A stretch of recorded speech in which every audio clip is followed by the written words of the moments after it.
fam, it's Allie, and I'm back for another episode of Friends from Afar, our interview series where we catch up with all of our friends from afar. I'm so excited because today we have Addison Rae on. Addison, how are you? Hi, I'm so good. Thank you for asking. I'm super excited to be here. I'm so excited to have you. So, guys, if you don't know who Addison is, I'm sure you do, but if you don't, you might recognize her as the TikToking queen that she is, or maybe even for her like infamously adorable pouty face, which has broken the internet many a time. Addison, like I said, you're mostly known as a TikToker. You're such a trendsetter and a trailblazer when it comes to that entire app, everything from choreography to POVs to lip syncs. You have nearly 40 million followers. You've come so far since joining the app. I have to know, in hindsight, looking back, what's one thing that you wish you had known before posting your first ever video that you now know today? I think it would just be to like not, oddly enough, like I feel like I would have told myself to not worry about like comments, hate comments as much. But I just feel like it's kind of just nothing. I feel like everything happened for a reason and everything kind of just came about in the perfect way. But if I had to tell myself one thing, I think it'd just be like, ignore the hate, continue, don't give up. For sure. I love that. And I definitely want to come back to that. I want to know your professional opinion, though, as, like I said, the expert of all things TikTok. Why is TikTok so addicting? Like, I am such a social media fiend. I could scroll on Twitter, Instagram, anything for days, but I cannot get enough of TikTok. What is it that like is different about this platform that, we don't see on other social media apps that we're all literally craving 24/7? So I think it's like the For You page aspect, like I think the fact that any of your videos can just pop up on the For You page and then you can get a viral video is like so addicting. So not only does it make you want to post more, but it also makes you want to continue scrolling because there's never enough content. There's always new videos on your page. I mean, my For You page is always different. I never see like the same video on my For You page. So it's like that part of it is like, okay, wait, so intriguing that there's never an end to it. You just want to continue to find the end and you never do. So what is like your favorite thing that you've seen on the For You page? Like, has anyone ever popped up and you're like, oh my God, they're so cool, I have to follow them? Who should I be following that I'm not already following already, besides all the obvious people? Yeah, that's a hard one. I feel like, there are so many talented people and I follow so many people on the app. And I follow new people every single day. I see someone on my For You page and they're like funny and I'll be like, okay, follow, like they're hilarious. I follow a lot of people that do different types of things. So I'll follow people that do POVs, but then I'll also do like skits and then transitions and then, dances. So it's honestly just once I see someone do something really different or cool, I'm like, okay, follow. Like they definitely deserve a follow because I love seeing new content. So anyone that does something a little bit different than what I normally see, I love. I agree. I feel like it's all about the creativity. Like you see something, Yeah. and you're like, I've never seen that before, because you really do have the ability to get creative, whether it is with like transitions or if you're more old school and like you just want to play up on like that humor and show off your skits. Like I feel like there's so many opportunities there. I have been seeing all of your TikToks. I know that you're at home for stay in place, or shelter in place. But you've been TikToking up a storm lately. The ones with your brothers, your parents are so funny. Your family has goals, like especially when it comes to they're just good at TikTok. It must be something in your gene pool. I don't know. Besides creating content at home for TikTok and for your other platforms, what have you been up to during quarantine? How are you holding up? Give me like the top 3 things that I should be doing to entertain myself while I'm stuck at home. How have you been entertaining yourself? Okay, so obviously aside from the obvious, TikToking and making content, I've been like, this is so funny because my little brothers like game all the time. So I have like started to do like Fortnite and I've tried Call of Duty, but that's really hard. For some reason, when you play Fortnite and then you try to transition to Call of Duty, it's just not the same, and it's really hard for me at least. And so I've been doing that a little bit, which has been super fun, and all my friends kind of do it. So we all get like in a party, and then we'll all just like talk and play. And then I feel like cooking. I've been like baking a lot and like trying new things. And then working out has been kind of fun. My dad and I like do the Chloe Ting workout videos. Yes, I Like, love her. yes, they're like so popular right now. Everyone's doing them. We've been doing them like every single day trying to do like the 2-week shreds. And Mhm. it's so funny because, I think I don't really know exactly how they're supposed to work. Like, I don't know if you choose one 2-week shred video and then do that one for 2 weeks and then choose the next one. Cause I know they have like full body abs, legs, but we like do all 3 of them in one day and it's like 35 minutes and we're both like literally like this at the end. No, it is so hard. I commend you. Like, So hats off, hard. claps. You guys are going to be like the fittest people ever, I think, after this. So that's good to know. So obviously there's a lot of fun things that come out of quarantine and being at home with your family, like learning how to game with your brothers, like working out with your dad. But it's also a really stressful time for a lot of people. With everything going on in the world, it's so easy to feel isolated and lonely and anxious. And it's actually Mental Health Awareness Month right now, which I know is something that you're super passionate about, advocating for. You were just a part of the Whatever Gets You Talking music video with Seize the Awkward that we saw this week. I'm such a fan of that initiative. Basically, for you guys, if you don't know, the whole idea is that it's about empowering and encouraging people to, especially young people, to reach out to their friends and start conversations about mental health and really check in on those who might be struggling. So why is that something that's so important to you, and why do you think it's so important for people to check in on their loved ones, especially during this time? Yeah, I mean, I feel like mental health whole is overlooked a lot. A lot of people struggle with it, and so many people are afraid to speak about it because it's so overlooked and they don't know how to handle it. But I think the more we talk about it and bring awareness to it, it's so much easier for people to realize, they aren't alone and that there is someone there that listen and be there for them. And I just feel like it's so important because we all go through things in our life that we really wish we had someone to talk to about. And I feel like just bringing awareness to that really shows you that there are people that are here to listen and really help you. So I totally agree. Oops, sorry about that. I totally agree. And I think it's such an important message to really kind of say, like, hey, we should be talking about this. So I love that that's something that you're a part of and that you're doing. You're only 19 years old, but you've already accomplished so much. I mean, I'm sure there are a bunch of pinch me moments and career highlights that you can look back on. Oh, I yeah. personally love seeing you take like center court at the NBA All-Star weekend and like do your thing. That was cool to see. But along with kind of those really amazing opportunities are some, I guess, negative aspects of what you do, whether that's, people who have ill intentions hacking your information, trying to steal private information and publicize it, or whether it's cyberbullies kind of hating on you and body shaming you for, things that are just completely wrong. And I gotta say, I love the way that you kind of stand up against that. But how has, your time in the spotlight over the past year impacted your personal mental health? Um, Definitely a lot. I feel like people really underestimate the fact that we're normal. People like me. This happened to me so quickly and so overnight almost that it's like I don't really know how to handle it myself. And then it's like the pressure of the comments, and then the pressure of people trying to get our private information is like so unnatural to me. So it's kind of like very new and very hard to get used to.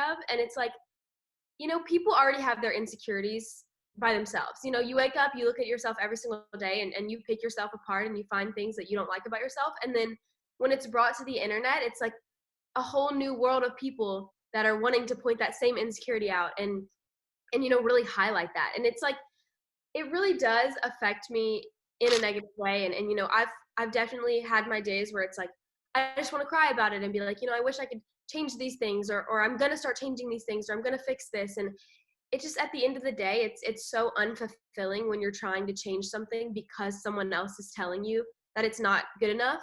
Yeah. And I think, I've learned a lot now after just kind of talking to my parents about it and talking to my friends and being like, if it's not something that I feel like, oh, I'll be so much happier if I do this, or I'll, feel better if I do this. If I don't truly like desire that, then and I'm just trying to please someone else, then there's no reason for me to try and change that. And it's just like along with that, it's like the entire situation with, people trying to get personal information and then, saying disgusting things on my parents' accounts and putting that out in the world as if they're saying it. And it is really hurtful. And we've all sat in my bed and cried and yelled and talked about it and been really upset about it. And I think people just don't understand that, we're adjusting to this as well. And we have no idea what's going on. And when there's people constantly trying to bring you down and attack you, it does affect you, and it does bring us down as a family. But at the end of the day, we love each other and we're here to support each other, which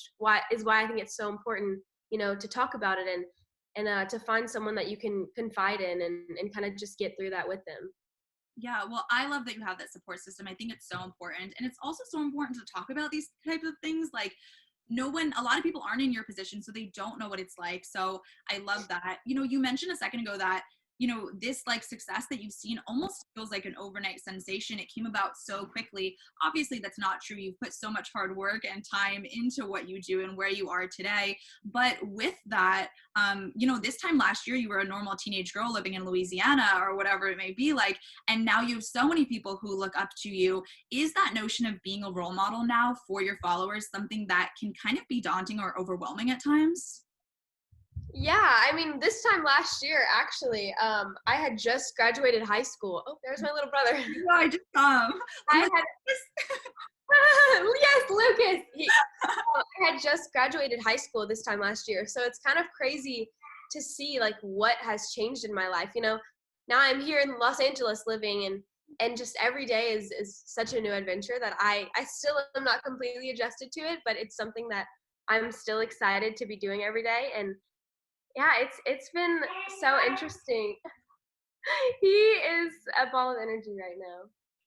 I But I can relate. He's cooking inside. yeah, it's been so crazy, and I have, put in so much time to doing this, but it's something I love to do. So it's been super fun and exciting. So, I mean, what does that actually feel like? I can't even imagine having 39 million followers watch what I do. Do you ever feel like a pressure to act or do a certain thing knowing that those eyes are on you? Or do you kind of just have to put that in the back of your head and recognize like, hey, this is the new normal for me. I'm just going to live my life and do what I'm going to do anyways.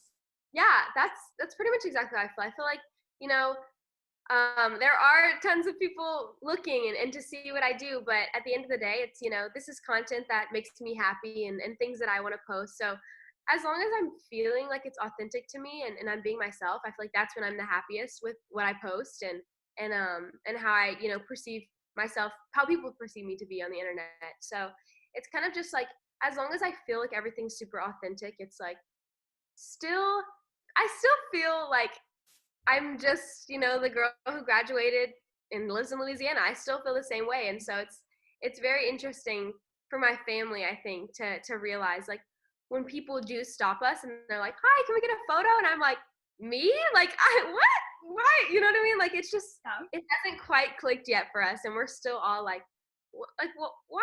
Why us? We're just people. Like we're just like you. It's so crazy that, people do look up to me and are inspired by me. I don't know. It's so crazy to me, and I'm so grateful for it because it's been the coolest thing ever.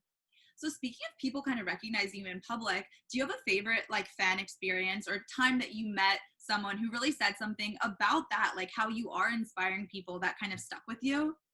Yeah. So when I did a collab with a store on Melrose, Mm. and when we dropped it, we had like a meet and greet type thing, and with the clothes being released, and I remember like a bunch. It was like a group of really young girls. I think they were like probably 8 to 10, and they were like crying, and they were like, "You inspire us so much. Like you just make me want to be myself and like and be fun and be funny and be happy all the time and like be smiling all the time." And I don't know, I feel like that really stuck with me because it's like people not only can look at my content and be like, haha, this is a fun video, um, but they also like are super inspired to just be so much more positive, because that's what I try to do, as someone that does have influence on people, is I try to spread so much positivity and really get people to look at the bright side of things. And in this world with so many bad things going on, the time we are in now is obviously really devastating. And I feel like it's just, this is the perfect time to really look at the bright side of things and find something to be positive about. And so whenever they told me that, I was like, wow, it means so much to me that I can change someone's day and make them look at it in a different way. And I don't know, it's really interesting to see even people come up to me and be like, I love your videos with your mom, like I do videos with my mom. And I'm like, that's so exciting to me, because it's like, I do know that teenagers struggle for a relationship with their parents sometimes. And I feel like it's just, not all teenagers feel like their parents understand them. But once you like really pass that border and really just like, let your parents in and build this really good bond with them, it's like such a good relationship. And you can talk to them and you can trust them and you can confide in them. And once you have that, it's just so powerful in your family. I think that's so true. And I love that you say that spreading positivity is really your goal at the end of the day. Obviously, you're a dancer, like you love to entertain, like that's why you're on these platforms, but really spreading that positivity is something that's so powerful. Even your merch says too smiley for you, right? Like, and I think that's the cutest thing, because like the best thing you can do is smile and spread smiles to other people. How do you, like, what's your secret there? How do you remain so positive, especially when social media can sometimes be such a toxic environment? I think it's just remembering at the end of the day, why I do this, and that it does make me so happy. It's very fulfilling for me to see other people happy, and people, being able to find that one thing that makes them really happy, and loving themselves, and really embracing who they are. And I think when I look at that, and I do see the hate comments, and I do see, people body shaming me or telling me, I'm not good enough, or they miss me whenever I look different, or just things like that, which 100% do affect me. But it's gotten to the point where, now I can go and talk to my parents about it, and confide in them, and they can really give me support about that. And then, remaining humble about it and being like, some people are going through things themselves, and that's why they reflect negativity on others, and you got to remember that at the end of the day, like, just because you saw this hate comment doesn't mean that person truly hates you, because so many of these people don't really know me. They don't know me. They don't know me in real life. Right. So you can't let that judgment of what they've seen on the internet of me reflect who I am. And I think that kind of reminds me, that reminds me that, okay, the words they say, they don't truly know me or my heart. So I can't let that determine my worth. And I can't let that determine how I feel about myself. And so at the end of the day, I just tell myself that. And I remember that although there is hate and there is people that don't like me, there are so many people that love and support me, and, compliment me, and embrace me, and just love to talk to me every day.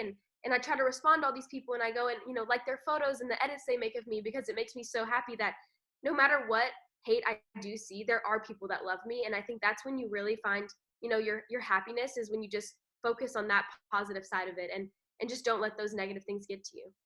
Yeah, I love that. I think that's so, so important. And I think you're doing such an amazing job of, like I said, spreading that positivity all over the world. I mean, 39 million people and counting. I think that's great advice for so many people who might be watching and who are younger. It's so important, guys, to just be a force of love. Love yourself, love others. And TigerBeat fam, make sure you guys go and watch the Whatever Gets You Talking music video. Addison is in it along with so many of our other favorites. I will leave the link in our description of this video so you can go watch it right after this. Addison, thank you so much for hanging out with us today. This was so impactful just to hear about your journey with mental health, and how you're inspiring and encouraging others to have a similar journey. I'm so excited to kind of keep following along for all of the fun online, and I hope you have a great rest of your day. Thank you so much for having me. Thank you, TigerBeat family. I love this. You guys are amazing. Be positive and have a great rest of the day. All right, bye. Bye.